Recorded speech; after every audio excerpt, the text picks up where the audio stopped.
I still remember the exact moment my world crumbled around me. It was a Tuesday afternoon, and I was knitting a special scarf for Jessica's graduation. Blue and white, her school colors. The phone rang, and I smiled, seeing my granddaughter's name on the caller ID. Grandma Eleanor? Jessica's voice was oddly formal. Not the warm, excited tone I expected from a girl about to graduate medical school. Yes, sweetheart.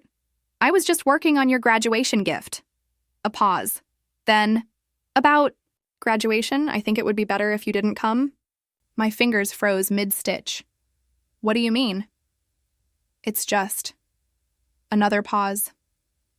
Derek's parents will be there. They're really important people in the medical community. His father sits on the hospital board and you're worried I'll embarrass you.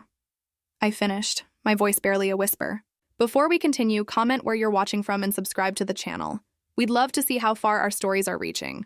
No, it's not like that, Jessica said quickly, but her tone betrayed her. It's just that you're a bit old-fashioned. Your clothes and the way you talk about your nursing days. It doesn't really fit with the image. I closed my eyes, feeling the sting of tears. Mom agrees, Jessica added, as if her mother's approval made this betrayal more acceptable. She thinks it would be better for everyone if you just stayed home. Diana. My own daughter thought I was an embarrassment too. The pain deepened, cutting like a surgeon's knife, precise and devastating. I understand, I said, though I didn't. How could I understand being erased by the very people I loved most? Thanks, Grandma. I knew you'd get it. I'll call you after. Okay, maybe come visit you next weekend. After she hung up, I sat motionless for over an hour, the half-finished scarf still in my lap. 50 years of nursing, of saving lives, of working double shifts to put my daughter through college, of babysitting Jessica while Diana and Richard built their careers, of contributing to Jessica's medical school tuition from my modest pension. All of that, and I was still not good enough to sit in an auditorium and watch my granddaughter graduate. The next day, Diana called. I hoped she might contradict Jessica's request, but instead, she reinforced it. Mom, you know how these things work, she said with that condescending tone she'd developed after marrying Richard. Derek's family is very influential. His father could secure Jessica a residency at the best hospital in the country. And I would ruin that by being there? I asked quietly. Don't be dramatic. It's just that you never really fit in with that crowd. You don't understand how to speak to people of their caliber. People of their caliber. As if my decades helping the sick and vulnerable counted for nothing because I hadn't done it in designer clothes or with the right accent. Diana, I helped, pay for her education, and we're grateful, Mom.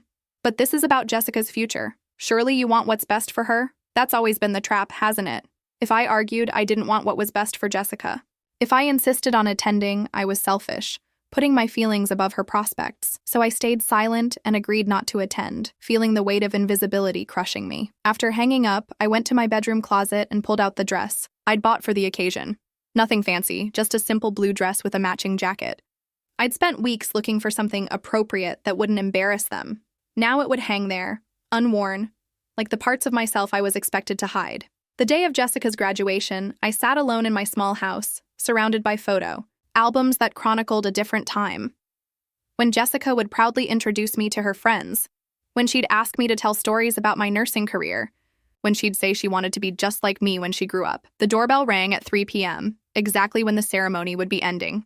I opened it to find Martha, an old colleague from my nursing days, standing there with a strange expression on her face. I thought you were going to be at the graduation, she said, stepping inside. My nephew graduated today, too. I wasn't feeling well, I lied, the words bitter on my tongue. Martha gave me a look that said she knew better. We'd worked together for 30 years. She could read me like a patient chart. Eleanor, I heard something today that I think you should know. She hesitated, which wasn't like Martha at all. She'd never been one to mince words, especially not with me. Jessica gave a speech, thanking people who inspired her medical career. I felt a small flutter of hope. Perhaps, even in my absence, Jessica had acknowledged me. She mentioned her grandmother, Martha continued, watching me carefully, a pioneering female doctor who sadly passed away several years ago.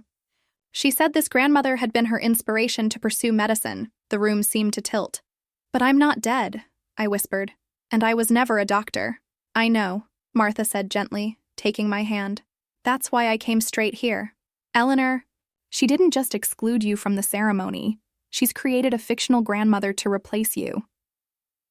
I sank into my chair, the final piece of my heart shattering. It wasn't enough that they were ashamed of my presence. They were ashamed of my very existence. That night, as I lay in bed staring at the ceiling, I realized something important. This wasn't just about a graduation ceremony. This was about whether I would allow myself to be erased from my own family's story. For the first time in my life, I decided that maybe it was time to write my own ending. I didn't sleep that night. How could I? The granddaughter I had helped raise had not only rejected me, but replaced me with a fictional version she found more acceptable. As dawn broke, I made myself a cup of tea and sat at my kitchen table, where a lifetime of family memories had unfolded. This table had witnessed it all. It was here that I'd sat with Diana as a little girl, helping with homework after my night shifts at County Hospital. The same table where years later, I would sit with Jessica, bandaging her scraped knees and telling her stories about the patients whose lives I'd helped save. Patients like Mrs. Rodriguez, who came in with pneumonia so severe the doctors had given up. But I'd stayed with her through 3 nights, turning her every hour, clearing her lungs until she could breathe on her own again. Or the Thompson's baby, born 2 months early, who I'd fed with an eyedropper until he was strong enough to suckle. These weren't just stories to Jessica once, they were inspirations. "I want to help people like you do, Grandma," she'd said when she was 12, her eyes wide with admiration. When had that admiration turned to shame? I pulled out an old photo album from the shelf, dust dancing in the morning light as I opened it. Here was Diana at 18 in her graduation cap and gown, her arm around my shoulder. I was wearing a simple dress I'd sewn myself, my hair still dark then, my smile radiant with pride. I'd worked 2 jobs after Frank left us when Diana was just 3. He'd walked out one Sunday morning to get the newspaper and never returned, leaving me with a mortgage, a toddler, and a nursing certificate that became my lifeline. Back then, female nurses were paid barely enough to get by, let alone support a family. So I took on night shifts at the hospital and worked at Dr. Simmons' clinic during the day, while my elderly neighbor Mrs. Keller watched Diana. I flipped the page to find a photo of Diana's wedding to Richard. He came from money, old money, as they say. His father owned a successful medical supply company, and his mother was from a good family with connections to everyone who mattered in our town. From the beginning, I sensed Richard's parents merely tolerated me, the working-class nurse who didn't know the difference between a salad fork and a dinner fork. Diana changed after she married Richard. Suddenly, my home-cooked meals weren't good enough. My clothes weren't stylish enough. My stories weren't interesting enough. She started canceling our weekly lunches, always with a different excuse. When she became pregnant with Jessica, I hoped things would change, that she'd need her mother again. And for a while, she did. Richard traveled frequently for business, and Diana struggled with the demands of a newborn. I'd drive over after my shift ended, still in my uniform, to rock Jessica to sleep while Diana showered or napped. I'd cook meals, do laundry, whatever was needed. I didn't mind. Jessica was the light of my life from the moment she was born. As Jessica grew, she spent many weekends with me while Diana and Richard attended social functions. We'd bake cookies, work in my small garden, or visit the park. When Jessica got older, she'd come with me to the senior center where I volunteered after retirement, helping me read to the residents or play checkers with Mr. Finley, who had no family of his own. When Jessica announced she wanted to be a doctor, I couldn't have been prouder.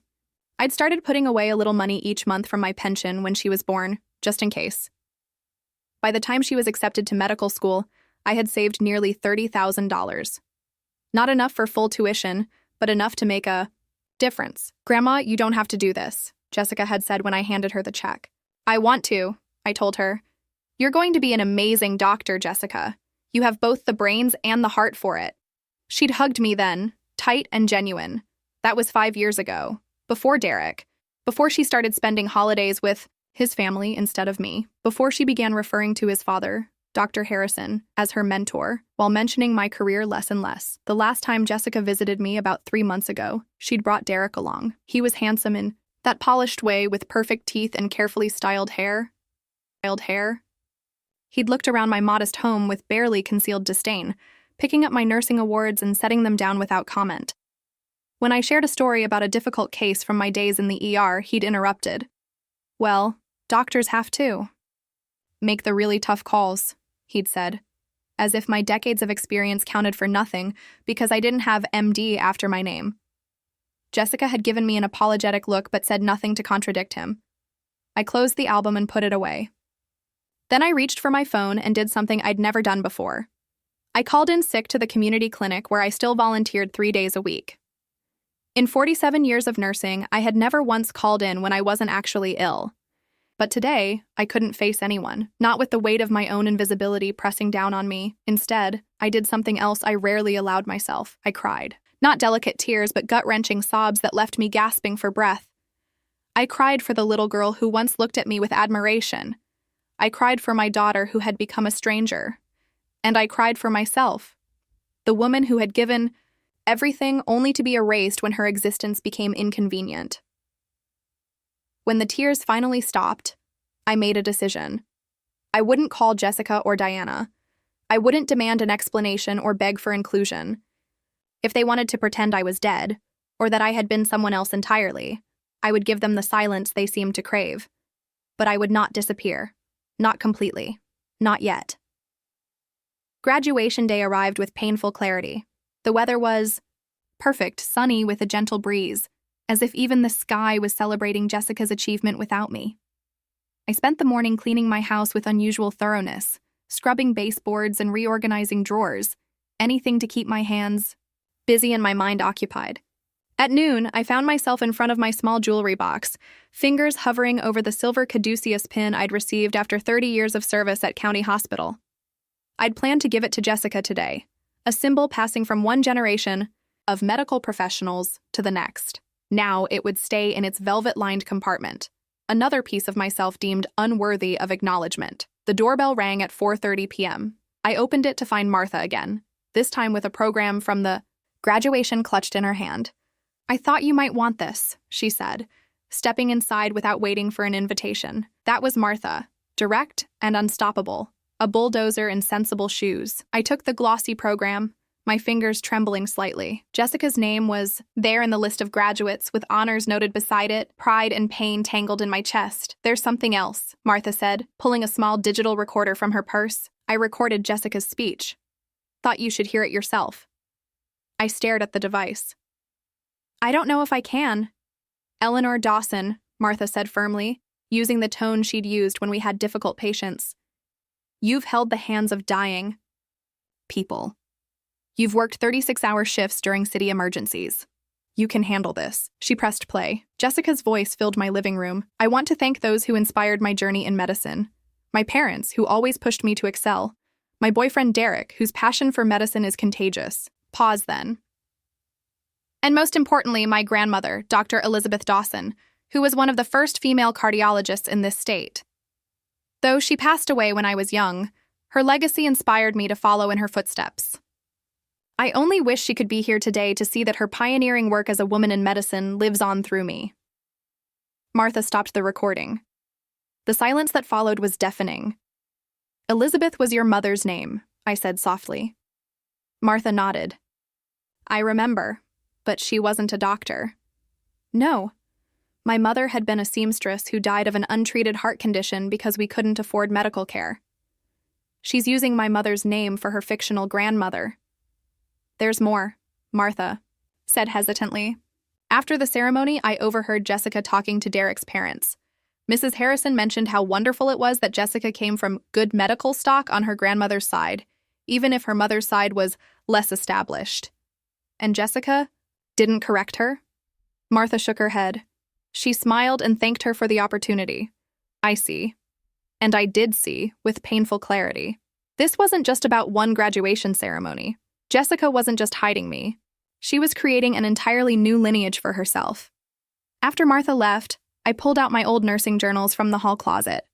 I'd kept detailed accounts of my cases over the years, their conditions, treatments, outcomes, and the lessons I'd learned. Flipping through the yellowed pages, I was transported back. The premature twins who survived against all odds, the elderly man who'd squeezed my hand as he took his last breath, the teenage girl whose suicide attempt I'd helped thwart. These journals represented my legacy, not as prestigious as a doctor's perhaps, but real, honest, mine. I was still looking through them when I heard a car pull into my driveway. Through the window, I saw Jessica stepping out of her silver Audi, a graduation gift from Richard and Diana, no doubt. She was still wearing her graduation dress, a tasteful navy blue sheath that probably cost more than my monthly pension. Despite everything, my heart lifted at the sight of her. She was still my granddaughter, still the little girl who'd once crawled into my lap for stories. But when she walked in, I immediately sensed something was off. Her smile was too bright, her greeting too effusive. "Grandma!" I came straight from graduation. "I wanted you to be the first to see this," she exclaimed, holding out her left hand where a massive diamond caught the light. "Derek proposed right after the ceremony. Isn't it gorgeous?" I looked at the ring, then at her face flushed with excitement. No mention of the ceremony I'd missed. No acknowledgement of the fiction she'd created. Just this ring, this symbol of her entry into the Harrison family. "It's very large," I said, unable to force more enthusiasm. "I know, it was his grandmother's. The Harrisons have had it for generations." She collapsed onto my sofa, still beaming. "The wedding will be next June. Oh, and guess what? Dr. Harrison is bringing me into the family practice once I finish residency." "Can you believe it? Private practice, Grandma. No county hospital shifts for me." The words hit like slaps. County hospital shifts, like the ones I'd worked for decades, the ones that had put food on our table and kept a roof over Diana's head. "That's quite an opportunity," I managed, my voice steady despite the storm inside me. "I know. Mrs. Harrison says it's the perfect setup. We'll live in their guest house until we can afford our own place in the right neighborhood." The right neighborhood.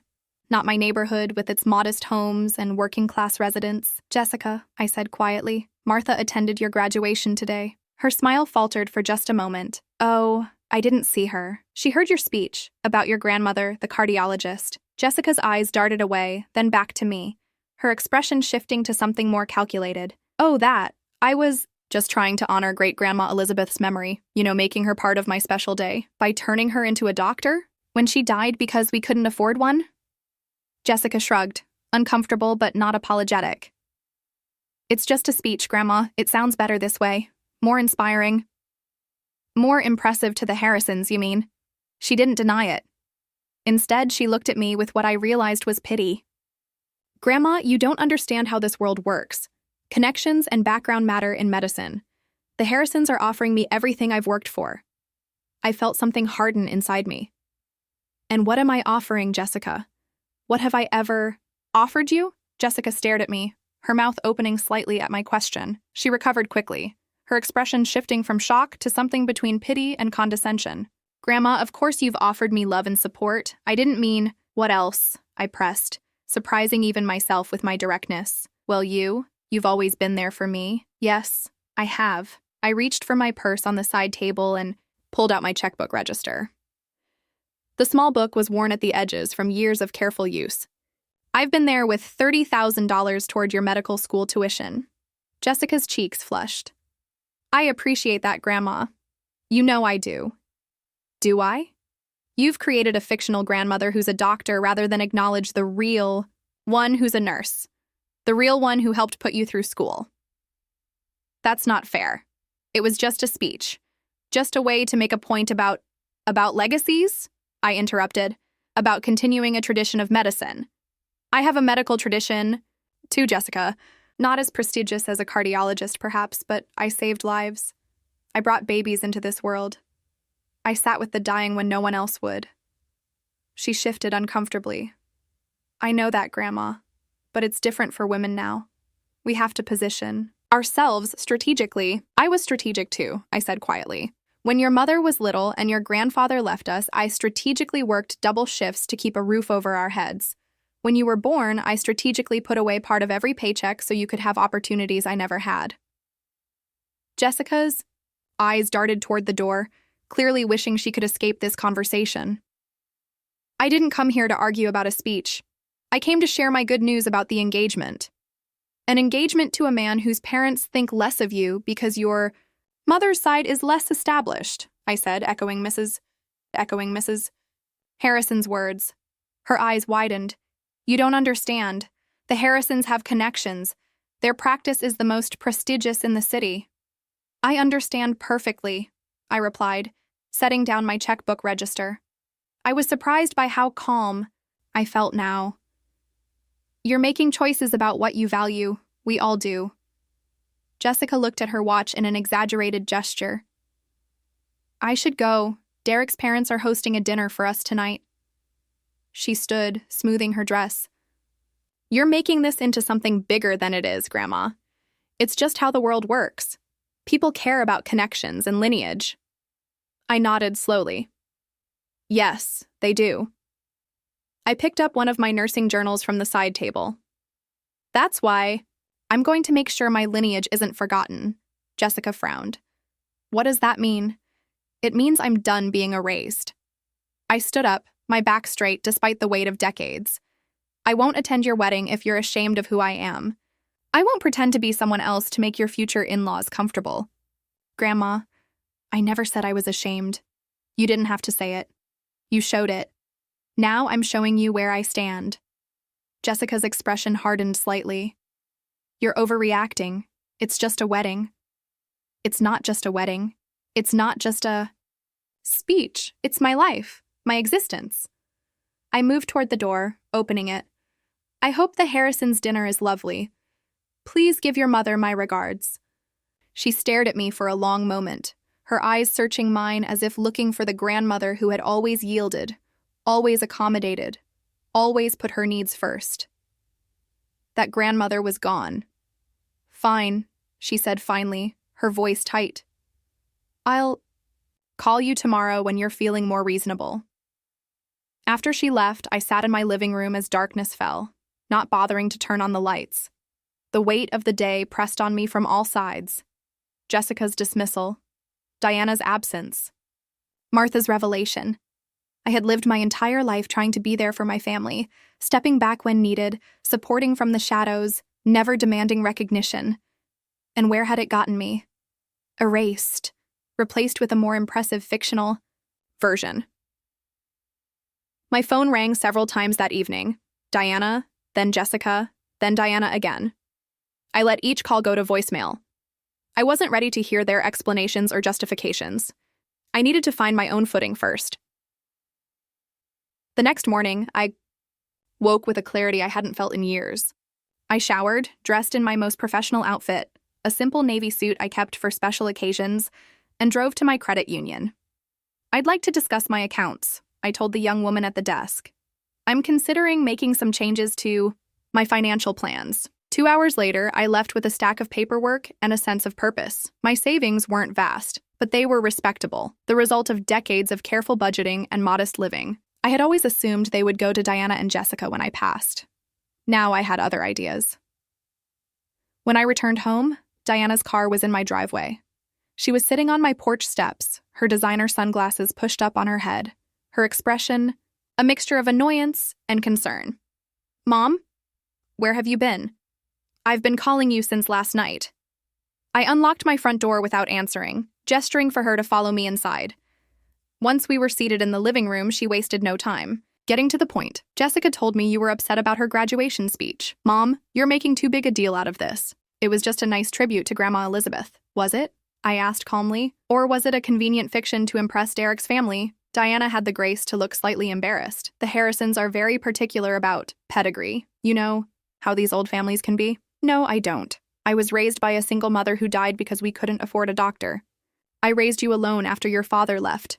We don't have pedigree, Diana. We have resilience, she sighed, the sound heavy with exasperation. This is exactly why we thought it best you didn't attend. You always have to bring up the hardships, the struggles. It makes people uncomfortable. People like the Harrisons? Yes, people like them. They're offering Jessica everything. Connections, security, status. Why can't you just be happy for her instead of making this about yourself? I studied my daughter, this stranger who had once been my whole world. I am happy for Jessica's accomplishments. I'm proud of her becoming a doctor.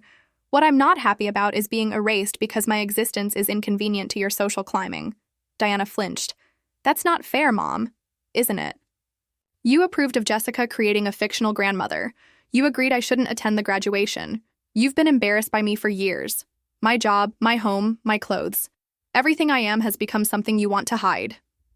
That's not true, Diana protested, but her eyes slid away from mine. We just want what's best for Jessica. And what's best is pretending I don't exist. Or that I'm someone else entirely. I shook my head. I won't do it anymore, Diana. I won't be your family's dirty secret. What are you saying? She asked, her voice rising slightly. I'm saying I've made some decisions about my future and about my legacy. I placed the folder from the credit union on the coffee table between us. It's time I started living for myself. Diana stared at the folder on the coffee table, her expression shifting from confusion to wariness. What kind of decisions? She asked. I took a deep breath. I've established a nursing scholarship fund. Diana blinked. A what? A scholarship for nursing students who want to work in underserved communities. I've allocated most of my savings to fund it, most of your. Diana's voice trailed off as the implications sank in. Mom, that's your retirement money. No, my pension is my retirement money. This is what I've saved over the years. Money I was planning to leave to you and Jessica someday. Diana's face paled. You can't be serious. I'm very serious. The paperwork is already signed. But why? Just because Jessica said something thoughtless in a speech? Because we wanted to spare you an uncomfortable situation at graduation? I shook my head, feeling strangely calm. This isn't about punishing anyone. It's about honoring who I am and what I've done with my life. I was a nurse for 47 years. I helped thousands of patients. That matters, Diana. It matters even if it doesn't impress people like the Harrisons. Diana leaned forward, her voice taking on the placating tone she might use with a difficult client. Of course it matters, Mom. No one is saying it doesn't. But this is an extreme reaction. Let's talk about this reasonably. I am being reasonable. For the first time in years, I'm thinking about what I want, not what everyone else expects of me. And what you want is to give away money that should go to your family, to your granddaughter who's just starting her life. Jessica has her medical degree, a wealthy fiancé, and in-laws who are bringing her into their private practice. She doesn't need my money. Diana's expression hardened. This is about Jessica joining Derek's family practice, isn't it? You're jealous that she's going to have the kind of success you never achieved. The accusation stung, but I refused to let it show. I'm not jealous, Diana. I'm disappointed. Not in Jessica's success, but in her willingness to erase who she comes from to get it. So you're punishing her, punishing both of us over hurt feelings? No, I'm creating something meaningful with what I have, something that honors the work I did instead of hiding it. Diana stood up abruptly. Richard was right about you. You've always had this chip on your shoulder about people with more advantages. Is that what Richard thinks? That I resent people with advantages? I laughed softly. I don't resent advantages, Diana. I resent ingratitude. I resent being treated as if everything I sacrificed for you and Jessica was worthless, because it wasn't prestigious enough. That's not true, isn't it? When was the last time you mentioned to your friends what I did for a living? When did you ever invite me to one of your dinner parties or include me in your social events? Even before the graduation, you've been pushing me to the sidelines for years. Diana was silent, her face flushed with anger or embarrassment, perhaps both. You know what hurt the most? I continued quietly. Not that Jessica made up a fictional grandmother who was a doctor. It's that neither of you thought what I actually did was worth mentioning. Diana sank back onto the couch, suddenly looking deflated. Mom, it's not that simple. It is that simple. Either you value who I am or you don't. Of course I value you, she said, but her voice lacked conviction. It's just complicated. Complicated, I repeated. Yes, I suppose it is complicated to balance your desire for status with the reality of where you come from. Diana didn't respond immediately. She stared at her hands for a long moment, then looked up at me with an expression I couldn't quite read. The Harrisons are hosting an engagement dinner next weekend, she said finally. They want to meet Jessica's extended family. I waited, sensing there was more. Richard thought. We thought it might be better if you didn't attend. Given how upset you are about everything. There it was. Another exclusion, another erasure. I see, I said, my voice steady despite the fresh wave of hurt. And what will you tell them? That I'm ill? Out of town? Or will Jessica tell them her inspirational grandmother is already dead? Mom, please. No, Diana. I want to know. How will you explain my absence to people who are supposedly going to be Jessica's new family? Diana stood, again gathering her purse. I don't know, Mom. I don't know, Mom. The entitlement I'd seen there a year ago had been replaced by something else. Humility, perhaps? Genuine respect. "What about your mother?" I asked. "Does she know you're here?" Jessica's expression clouded. "Mom and we're not in a great place right now. She doesn't understand why I broke things off with Derek. She says I'm throwing my life away." A small, sad smile. Sound familiar? It did, all too familiar. The cycle was repeating itself. "And the wedding?" "Cancelled," Jessica said, firmly. "I couldn't go through with it, not with everything I was questioning about my life." I nodded, taking this in. "I'm sorry things have been difficult." "Don't be sorry, Grandma. Be proud. Your journals saved me from making the biggest mistake of my life." She reached across the table and took my hand. "I came here today to ask if you'd consider letting me volunteer at your scholarship foundation. I want to help. I want to be part of your legacy, your real legacy." For the first time in over a year, I felt the hard knot of hurt in my chest begin to loosen. "I'd like that very much, Jessica." As we sat there, hands clasped across the table, I realized that sometimes being erased from one story means you're free to write a better one that honors who you truly are and what you've truly done. And sometimes, if you're very lucky, those who once tried to erase you might find their way back to the truth. The entitlement I'd seen there a year ago had been replaced by something else. Humility, perhaps? Genuine respect. "What about your mother?" I asked. "Does she know you're here?" Jessica's expression clouded. "Mom and we're not in a great place right now. She doesn't understand why I broke things off with Derek. She says I'm throwing my life away." A small, sad smile. Sound familiar? It did, all too familiar. The cycle was repeating itself. "And the wedding?" "Cancelled," Jessica said, firmly. I couldn't go through with it, not with everything I was questioning about my life. I nodded, taking this in. "I'm sorry things have been difficult." "Don't be sorry, Grandma. Be proud. Your journals saved me from making the biggest mistake of my life." She reached across the table and took my hand. "I came here today to ask if you'd consider letting me volunteer at your scholarship foundation. I want to help. I want to be part of your legacy, your real legacy." For the first time in over a year, I felt the hard knot of hurt in my chest begin to loosen. "I'd like that very much, Jessica." As we sat there, hands clasped across the table, I realized that sometimes being erased from one story means you're free to write a better one that honors who you truly are and what you've truly done. And sometimes, if you're very lucky, those who once tried to erase you might find their way back to the truth. A year had passed since Margaret and Elena had flown back to Greece after Emma's wedding. The whitewashed house on the cliff had become truly home now, filled with photographs, books, and treasures collected during their walks along the shore. Margaret's memoir, started during those first transformative months in Paros, had been completed and was now sitting on her desk, bound in simple blue cloth, a private testament to her journey.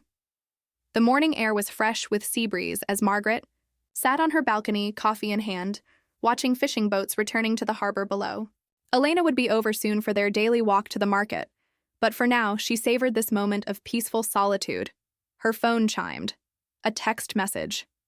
Few people had this number now, so it caught her attention immediately. It was from her. Youngest grandson, Michael, Diana's second child, just turned 18. "Grandma, got my acceptance letter from NYU today. Still planning to visit next month before classes start. Can't wait to see Greece and hear more about your adventures. Miss you." Margaret smiled, warmth spreading through her chest. Michael had been the first to take her up on the conditions of the trust fund, visiting last summer for 2 weeks. Unlike his sister Emma, he had come with genuine curiosity rather than resentment, eager to know this grandmother who had suddenly become interesting. Their relationship had blossomed during his stay. They had walked the village paths together, swum in the crystal waters, talked late into the night about his hopes and dreams. For the first time, Margaret had felt truly seen by a member of her American family. Diana and James had been furious when Michael announced his plans to visit, seeing it as betrayal. They had indeed contested the will, just as they had threatened, but Mr. Collins had done his work well. After months of expensive legal maneuvering that had only served to drain their own resources, They had been forced to accept Margaret's decisions. The house in Boston had been sold, the proceeds now funding a foundation supporting elderly people who had been marginalized by their families. Emma had not reached out at all. Margaret had sent a small gift for her first anniversary, an olive wood picture frame made by a local artisan, but had received no acknowledgement. The silence hurt, but no longer devastated her. Emma had made her choice, just as Margaret had made hers. The doorbell rang, interrupting her thoughts. Elena was early today, but when Margaret opened the door, it wasn't Elena who stood there. It was Jeffrey, Emma's husband, looking travel-worn and slightly nervous. "Jeffrey," Margaret gasped, genuinely shocked. "What are you doing here?" He shifted, awkwardly. "May I come in, Mrs. Thornton? It's a long story." She stepped aside, ushering him into the cool interior of the house. "Of course. And please, call me Margaret." They settled in the small living room, windows open to catch the sea breeze. Margaret offered him water, which he accepted gratefully. "Emma doesn't know I'm here," he said after taking a long drink. "We've been struggling since the wedding, since your announcement." Margaret waited, giving him space to continue at his own pace. "She's so angry, still, at you, at herself, at the situation. But mostly, I think, she's afraid." "Afraid?" Margaret asked. "Of what?" "Of becoming invisible herself someday." Jeffrey looked directly at Margaret, his expression earnest. "Your speech at our wedding, it affected her more than she'll admit. She's watched her mother, how Diana treats you, how James treats Diana. She's starting to see the pattern, and it terrifies her." Margaret absorbed this, turning the idea over in her mind. "And you? What brings you here, Jeffrey?" He reached into his pocket and pulled out an envelope, placing it carefully on the coffee table between them. "I found this when we were moving into our new apartment. It was in a box of Emma's childhood things." With a questioning glance at Jeffrey, Margaret opened the envelope. Inside were photographs, old Polaroids from years ago. Margaret, with a much younger Emma baking cookies, reading stories, building a snowman.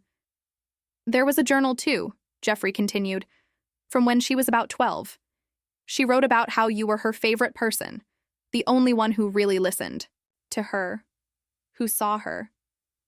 Margaret's throat tightened as she looked at the faded images of a time when her relationship with Emma had been uncomplicated by adult tensions and expectations. She's lost Margaret. The wedding, the house we can barely afford, the social obligations. She's trying so hard to be what her parents expect that she's forgetting who she really is. Jeffrey leaned forward. "And I'm losing her." "What would you like me to do, Jeffrey?" Margaret asked gently. Emma made her feelings quite clear. "Would you write to her? Not about the past or the money or any of that. Just grandmother to granddaughter, like these photos." He gestured to the Polaroids. "Remind her there's another way to live." Margaret considered his request. Part of her wanted to protect herself from further rejection, but another part, the part that had always loved Emma despite everything, still hoped for reconciliation. "I'll think about it," she promised. "No guarantees, but I'll think about it." Jeffrey nodded, understanding this was the most he could ask for. "That's all I can hope for." After he left, Margaret returned to her balcony, the envelope of photographs in her hands. The horizon stretched endlessly before her, the boundary between sea and sky nearly invisible in the afternoon light. Elena found her there an hour later, still contemplating those old images of a different time. "You have visitor?" Elena asked, settling into the chair beside her. "I saw a young man leaving." Margaret explained Jeffrey's surprise appearance and his request. Elena listened thoughtfully, as she always did. "What will you do?" she asked when Margaret had finished. "I don't know yet," Margaret admitted. "Part of me wants to try for Emma's sake, for the person she might still become. But another part remembers how much it hurt to be made invisible, to be dismissed as unimportant." Elena nodded, understanding the complexity of the situation. Sometimes bridge must be built from both sides. Perhaps his visit is one side reaching out. They sat in companionable silence as the sun began its descent toward the horizon, painting the water in shades of gold and rose. Whatever Margaret decided about Emma, she knew one thing with absolute certainty. She would never again allow herself to be erased from her own life. Later that evening, after Elena had gone home and the village had quieted for the night, Margaret sat at her desk and opened her laptop. She created a new document and typed a simple heading, "Dear Emma." She paused, fingers hovering over the keys, considering what bridges might still be built, what wounds might still be healed. Then, with the same courage that had carried her across an ocean to reclaim her life, she began to write. The words came slowly at first, then more freely. Not a letter of accusation or defense, but one of invitation. An invitation to see and be seen, to know and be known. An invitation to break the cycles that threatened to repeat themselves in Emma's generation. Margaret didn't know if Emma would accept this invitation. Some bridges once broken could never be fully repaired. But in the offering itself, in the willingness to extend her hand across the divide, Margaret found yet another kind of freedom. As she typed the closing words, "With love, your grandmother," Margaret felt at peace. Whatever happened next, she had remained true to herself while leaving the door open for something new to grow from the ashes of what had been lost.